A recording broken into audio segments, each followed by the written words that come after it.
Boa noite. Com o intuito de dar continuidade ao assunto abordado no programa anterior, hoje irei discorrer sobre o Estatuto do Instituto Histórico e Geográfico de Jaguarão e algumas consequências dos artigos nele escritos. Um dos artigos preconiza que o Instituto publique uma revista intitulada Caderno dos Jaguarenses. No entanto, entre a formalização, a inauguração do Instituto Histórico em 1966 até o lançamento do primeiro volume, decorreu 24 anos. Somente em 1990 é que o Instituto Histórico conseguiu publicar esse volume. Foi um volume bastante rudimentar, vamos dizer assim, devido à inexistência de tecnologia apropriada na época. Não existia nada de equipamentos de informática ou coisa similar. E então os livros foram mimeografados e entregues à comunidade jaguarense. Daí até a publicação do segundo volume decorreu mais 8 anos. Somente em 1998, já com uma tecnologia bem melhor, houve a possibilidade de publicar o segundo volume. Depois, em 2006, o terceiro volume. Em 2009, o quarto volume. E a partir de então, conseguimos manter uma certa regularidade para que cada diretoria que lidera a entidade por um biênio, pudesse publicar pelo menos uma edição, um volume. Algumas conseguiram publicar 2, uma em cada ano. Isso houve um interregno somente agora, nos anos de 2020 e 2021, em decorrência da pandemia não houve a possibilidade de publicarmos. Mas no corrente ano já estamos organizando a publicação da 12ª edição. Ao todo, desde o primeiro até a 11ª edição, já constam mais de 1.118 páginas, escritas de história relacionada à memória e todos os aspectos da comunidade jaguarense.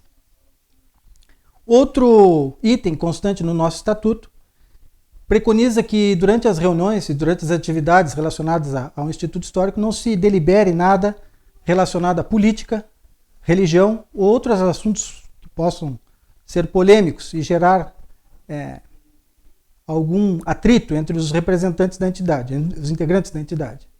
E isso vem sendo cumprido com muita fidelidade por todos os integrantes.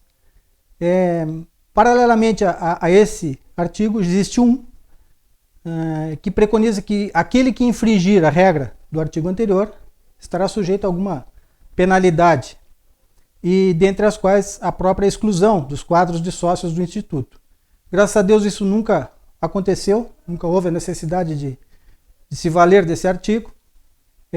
Caso ele fosse colocado em prática, seria agendada uma reunião extraordinária com o intuito exclusivamente de deliberar sobre esse assunto, né? A exclusão ou não, a penalização imposta ao confrade que infringisse o artigo anterior. Mas como eu falei, nunca houve a necessidade. Todos aqueles que se afastaram do Instituto foi por livre e espontânea vontade.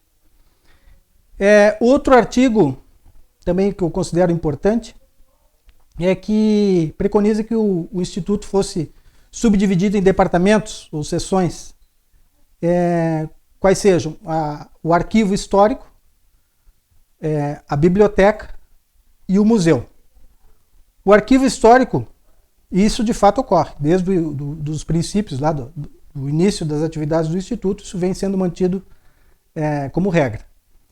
O nosso arquivo histórico eu reputo como sendo dos três departamentos o mais importante, embora seja o menos visível, porque todos aqueles que visitam o Instituto têm acesso apenas ao material exposto no museu e alguns na biblioteca. Mas o acervo histórico realmente está no arquivo histórico, né? Nele temos as edições de todos os jornais publicados em Jaguarão desde o ano de 1855. Temos uma gama enorme de fotografias, de documentos, de livros de atas de entidades que nem existem mais, algumas delas, documentos relacionados a pessoas e personalidades locais, regionais, estaduais, nacionais, e entidades e agremiações que também já não existem mais. Toda essa gama de itens existe no arquivo histórico. Esse manancial de jornais que eu me referi, desde 1855, ele está sendo submetido a um trabalho muito importante. Nós fizemos um convênio com a Unipampa e temos um dos confrades, que já se apresentou aqui neste programa, Alexandre dos Santos Vilas Boas, que também é professor da Unipampa. Então ele idealizou esse convênio com o Instituto Histórico e, em função disso, a Unipampa adquiriu um scanner planetário, que, se eu não me engano, só existe outro na Universidade de Caxias do Sul, aqui no Rio Grande do Sul. Pelo menos quando foi adquirido eram exclusivos dessas duas localidades. Então esse é de grande porte, esse scanner, e ele possibilita que se faça a digitalização dos jornais na íntegra, de folha aberta. E isso está sendo desenvolvido por alunos capitaneados pelo confrade Alexandre, e tem dois objetivos. O principal é preservar o original. A partir do momento que o documento, ou o jornal, seja lá o que for, esteja digitalizado, automaticamente a busca por conhecimento nesse jornal não se dará no físico, né? O físico vai ficar preservado de forma adequada e as pesquisas ocorrerão no jornal que foi digitalizado, no arquivo que foi digitalizado, falando melhor. Então esse trabalho vem sendo desenvolvido há cerca de 10 anos, é um trabalho muito competente, e já temos uma gama enorme de jornais que foram todos eles catalogados, todos eles digitalizados, e foi criado um link, e está sendo criado um link também para outras finalidades, junto ao site da Unipampa. Então todos aqueles que tiverem necessidade de fazer alguma pesquisa, vai diretamente nesse link e consegue acessar os jornais armazenados lá no Instituto Histórico. Com relação à biblioteca, nós temos em torno de 5.400 livros catalogados e organizados, e mais um universo de aproximadamente 2.000 livros que carece ainda de uma organização e de uma catalogação. Nós temos um universo pequeno de confrades, temos muito boa vontade, mas nos falta mão de obra especializada para executar esse trabalho. É um trabalho que demanda tempo, demanda conhecimento, e nós não dispomos desse recurso humano, vamos dizer assim.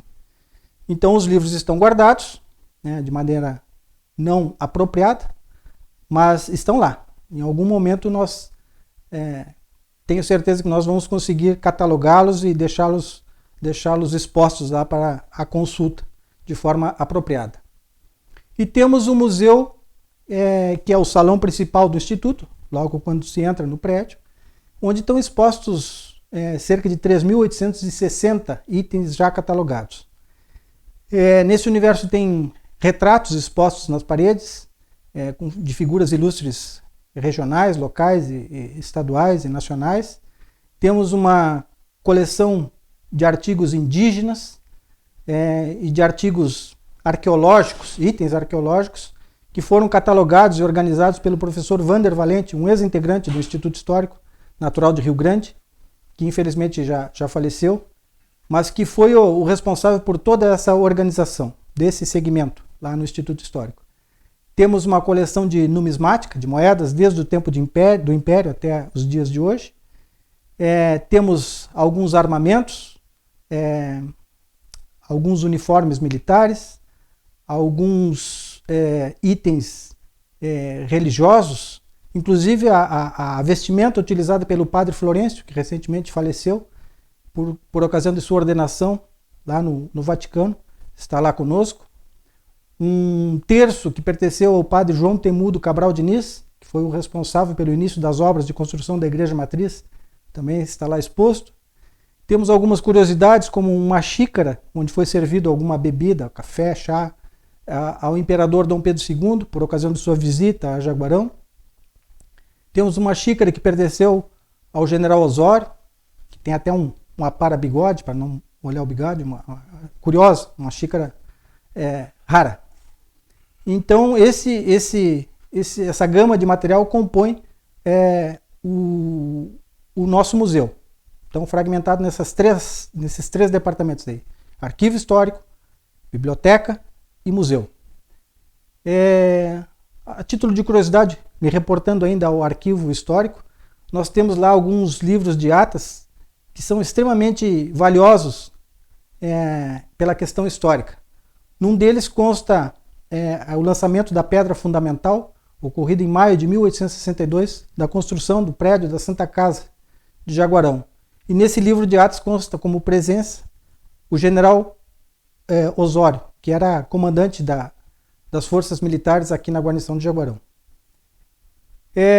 Numa próxima edição deste programa, eu vou me ater a fazer a inter-relação histórica entre os nomes da nossa biblioteca, do nosso arquivo histórico e do nosso museu, que chamam-se Léo Santos Brum, o arquivo histórico, uma pessoa que teve uma ligação muito intensa com o próprio Instituto Histórico e com toda a comunidade jaguarense. A biblioteca Almiro de Lima Pilma, que também foi um dos fundadores do Instituto Histórico e tem uma biografia bastante interessante, foi uma figura muito importante no cenário cultural de Jaguarão. E o Museu Alfredo Varela, que foi uma figura proeminente não só no cenário regional, como também nacional. Foi uma figura de grande destaque na diplomacia brasileira, como político, como professor e como idealizador de obras relacionadas à Revolução Farroupilha. Então, até o próximo programa. Agradeço mais uma vez a oportunidade.